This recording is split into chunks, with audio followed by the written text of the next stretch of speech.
우리 집 주인은 8살 중국인이더라고요. 요즘 전세 사기가 한바탕 신문 사회문에 휩쓸고 가며 최근에는 중국인들의 한국 부동산 투기에 대한 이야기도 수면 위로 떠올라 본격적으로 사회 문제로 번지기 시작한 것 같습니다. 실제로 중국인이 작년에 한국에서 아파트 등 건축물을 7천여 건 사들인 것으로 파악됐는데요. 전국 17개 시도 가운데 경기도가 2,659건으로 가장 많으며 이는 지난해 외국인이 경기도에서 건축물을 사들인 건수 중 78.1%에 달하는 수치였다고 합니다. 또 다른 국적으로 미국인 등이 있긴 했으나 소위 말하는 검은 머리 외국인이 차지하는 비율을 고려해 봤을 때 중국인은 중국 출신의 중국인들이 대부분이라는 것이 중론인데요. 이제는 어쩌면 중국인 집주인에게 월세를 내야 하는 시대가 온 건지도 모르겠습니다. 한국인들에게 부동산은 조금 특별한 것 같습니다. 내 몸 하나 누일 편안한 집을 마련하는 것에 큰 비중을 두고 살아가기 때문인데요. 이미 우리가 살 좋은 집도 모자란데 중국인들이 한국을 점령하기 시작했다니 무슨 소리인가 싶으시겠지만 사실 이런 현상은 한국에서도 하루 이틀 된 이야기는 아니고요.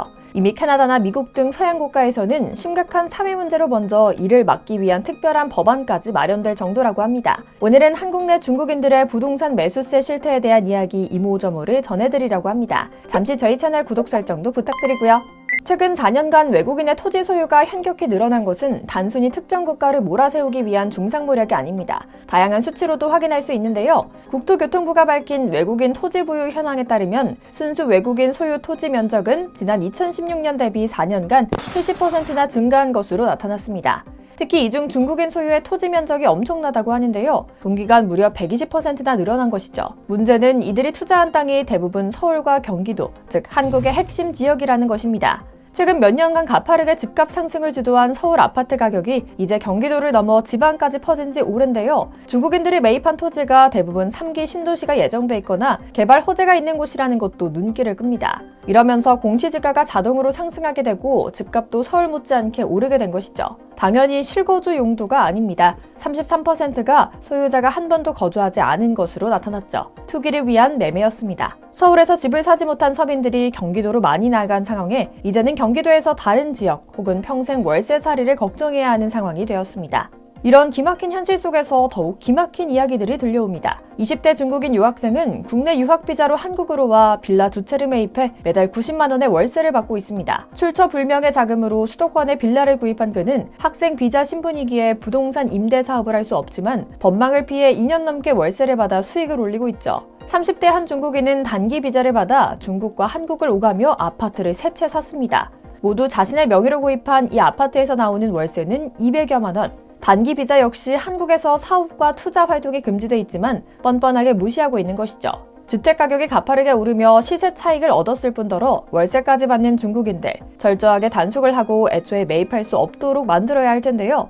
이렇게 법망에 허술하다 보니 호주나 캐나다, 미국의 주요 도심의 땅을 삭스리하던 중국은 한국의 주택에까지 검은 손을 뻗고 있습니다. 중국의 투자 전문가들은 이를 K부동산 광풍이라고 부릅니다. 이 광풍이 한동안 사그라들지 않을 것으로 예상되는 가장 큰 이유는 외국인을 대상으로 한 부동산 규제가 딱히 없을 뿐더러 한국의 강력한 대출 규제가 중국인을 비롯한 외국인에게는 전혀 먹히지 않는다는 점 때문입니다. 자국민을 대상으로 투기 용도의 부동산 구매를 막기 위한 강력한 대출 규제를 실행 중이지만 중국인들은 중국은행에서 대출을 받아 한국의 부동산을 사고 있거든요. 뉴질랜드, 호주, 싱가포르 등 다른 국가들은 외국인의 부동산 취득에 대한 규제 장치를 마련한 지 오랜데요. 예를 들어 싱가포르는 외국인이 부동산을 취득할 때 세금을 20% 더 내도록 하고 있고 뉴질랜드는 2018년부터 외국인을 대상으로 신축 아파트를 제외하고는 주택을 살 수 없도록 했죠. 안타깝게도 한국은 별다른 규제가 없을 뿐더러 부동산 매입 시 한국인과 같은 권리를 갖게 됩니다. 반대로 한국인이 중국의 토지를 매입할 경우 단순히 기한제 토지 사용권과 건물 소유권만 가질 수 있다는 점이 억울할 정도인데요. 뿐만 아닙니다. 국내 주택거래에 대한 조사 결과를 살펴보면 위법행위 의심자 둘 중 하나는 중국인이라는 충격적인 내용도 발표됐습니다. 우리는 대출을 받기 위해 은행들의 예대마진 장사에 놀아나서 신음하고 있는데 외국인들은 훨씬 저리로 자국에서 LTV니 DSR 할 것 없이 쉽게 돈을 조달해 마구 사들이며 부동산 가격을 올리고 우리 청년들은 행복주택이니 월세살이니 뉴타운이니 계속해 외곽으로 밀려나고 2-3시간씩 출퇴근하고 있죠. 국토교통부는 외국인 거래의 특성을 고려한 별도의 이상거래 선별 기준을 마련해 1145건을 골라낸 뒤 소명자료 분석 등을 통해 411건의 거래에서 총 567건의 의심행위를 적발했는데요. 내용도 가지각색입니다. 해외자금 불법 반입, 무자격 비자 임대업, 편법 증여, 대출 용도의 유용, 계약일 거짓 신고 등 아주 꼼꼼합니다. 국적별로 분석하면 중국인이 55.4%를 차지할 정도죠. 서울에 위치한 고급 아파트를 50억에 구매하면서 겨우 8억만 갖고 빚더미로 만들어 구매한 뒤 불법으로 전대하는 등 꼼꼼도 하죠. 중국인의 땅 투기는 비단 서울과 수도권에만 해당되는 것이 아닙니다. 오래전부터 중국인들의 땅 투기 타깃이 됐던 제주는 최근 36%에 이르는 비율이 외지인 소유로 알려져 있는데요. 외국인이 소유한 토지 중 43%에 해당하는 면적을 중국이 갖고 있습니다. 지난 4년 전과 비교할 때 무려 60배나 증가한 수치라고 하는데요. 단순히 주거지역만 해당하는 것이 아니라 대규모 개발을 목적으로 한다는 것이 한결 더 위험해 보입니다. 천혜의 환경을 지닌 제주도가 중국으로 인해 난개발된다면 도저히 되돌릴 수 없기 때문이죠.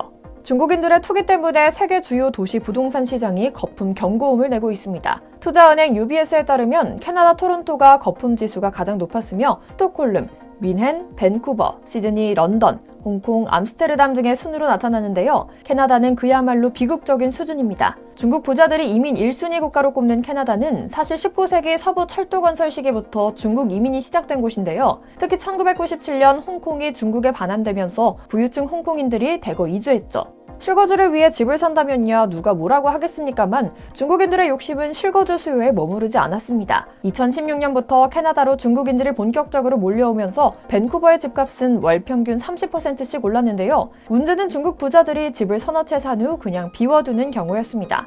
2018년 캐나다 통계청 자료에 따르면 밴쿠버 내 비거주자 부동산이 7.6%나 되는데요. 실제로 도심에 거주하길 원하는 직장인들이 집을 살 수 없어 외곽으로 쫓겨나는 마당에 빈집이 넘쳐난다는 이야기입니다. 지금도 도심 내 중국인 소유 아파트의 3분의 1이 투자용으로 비어 있다고 하는데요. 이렇다 보니 절박해진 캐나다 사람들은 대출을 받아 이른바 패닉 바잉을 하게 되고 이는 집값 폭등으로 이어졌습니다. 미국 평균 집값을 40%나 추월한 어마무시한 가격이었죠. 화들짝 놀란 캐나다 정부는 외국인 부동산 구매자에 대해 20%의 부동산세를 부과합니다. 실거주하지 않는 투기 목적의 부동산의 경우 15%의 비거주자 투기세까지 붙이고요. 쉽게 얘기해서 중국인들이 캐나다의 부동산만 사두고 신분 문제로 실제로 살지 못하는 상황이 되자 집을 비워만 두고 가격은 고공행진하니 빈집세를 내도록 법안을 마련하겠다는 겁니다. 집이 투기의 타깃이 아니라 집이 집답게 돌아가도록 하기 위해서였죠. 안타깝게도 별다른 효과는 없었습니다. 중국계 이민자 비율이 높아 특산 음식으로 딤섬 같은 중국 음식이 꼽히는 캐나다 밴쿠버의 차이나타운 부근에서 시작된 투기 광풍은 점점 토론토, 오타와 몬트리올 등으로 옮겨 붙었습니다. 결국 캐나다 전체의 부동산 가격이 상승하는 결과를 초래했죠. 이렇다 보니 캐나다에서 중국인을 향한 시선은 곱지 않습니다. 캐나다 사람들에게 집값 상승의 원인을 물으면 100이면 100, 중국인이라 답하고 있거든요. 양국의 까칠한 대립의 뒷배경에는 중국이 망쳐버린 캐나다의 부동산 시장도 한몫했을 것이라 추정되죠. 수많은 나라가 중국의 경제, 문화 침략에 신음하고 있습니다. 중국과 가까이 있는 데다 동북공정 등 호시탐탐 우리의 고유 문화유산을 삼키려 기회를 엿보고 깨끗한 공기마저 빼앗아간 중국의 만행을 보면 언제나 두 눈 똑바로 뜨고 지켜봐야겠다는 생각이 드는데요. 우리 정부도 우리 청년을 위해 지킬 것은 제대로 지킬 수 있도록 하루빨리 법안을 마련했으면 좋겠다는 생각을 하며 오늘 영상 마치겠습니다. 저희 채널 구독, 좋아요도 부탁드리고요. 시청해주셔서 감사합니다.